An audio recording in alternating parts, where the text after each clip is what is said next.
ছোট্ট এই দোয়াটি যদি কোনো ব্যক্তি প্রতিদিন একবার করে পাঠ করতে পারে, ওই দিন সে ইচ্ছা করলেও কোনো পাপ করতে পারবে না। মানে পাপ করার ক্ষমতা সে হারিয়ে ফেলে, শয়তান তার কাছ থেকে অনেক দূরে চলে যায়।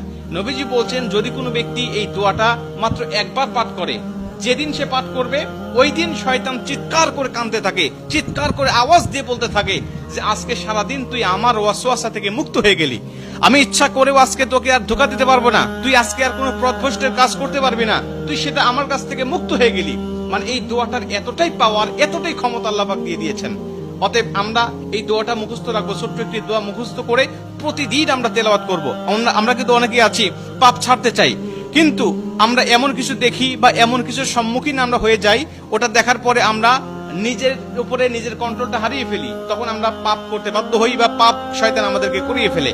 এজন্য যদি আমরা প্রতিদিন অন্তত ফজরের নামাজের পরে এই দোয়াটা যদি পাঠ করতে পারি, তাহলে আমরা কিন্তু শয়তান থেকে মুক্ত থাকবো ওই দিন সারাদিন। আর শয়তান থেকে মুক্ত থাকার কারণে আমরা ইচ্ছা করলে ওই দিন পাপ করতে পারবো না। নবীজি এই দোয়াটা শিখিয়েছেন, আউযু বিল্লাহিল আযীম, আউযু বিল্লাহিল আযীম ওয়া বিওয়াজহিল কারীম ওয়া সুলতানিহিল কাদীম মিনাশ শাইতানির রাজীম। আমি আবারও দোয়াটা পাঠ করছি, যারা লিখে নিতে পারেন লিখে নিবেন, এবং প্রয়োজনে এটা ভিডিও আকারে যেহেতু এটা পাবলিশড হবে, আপনারা যারা ফেসবুকে দেখবেন আপনারা অবশ্যই এটা শেয়ার করে রেখে দিবেন টাইম লাইনে, প্রয়োজনে বারবার শুনে শুনে আপনি এটা মুখস্থ করে নেবেন। দোয়াটি হচ্ছে, আউযু বিল্লাহিল আযীম ওয়া বিওয়াজহিল কারীম ওয়া সুলতানিহিল কাদীম মিনাশ শাইতানির রাজীম। এই দোয়াটা আপনি মুখস্থ করে নেবেন, আর এই দোয়াটা পড়ার কারণে কিন্তু শয়তান থেকে আপনি মুক্ত থাকবেন। আর শয়তান যেহেতু আমাদের প্রকাশ্য শত্রু, এই শয়তান কিন্তু আমাদেরকে জাহান্নামে নেওয়ার জন্য, জান্নাত থেকে আমাদেরকে বিরত রাখার জন্য বারবার চেষ্টা করছে। আমাদের সামনে থেকে, পিছন থেকে, ডানে থেকে, বামে থেকে, সব জায়গা দিয়ে কিন্তু শয়তান আমাদেরকে ধোঁকা দেওয়ার জন্য সদা ব্যস্ততা।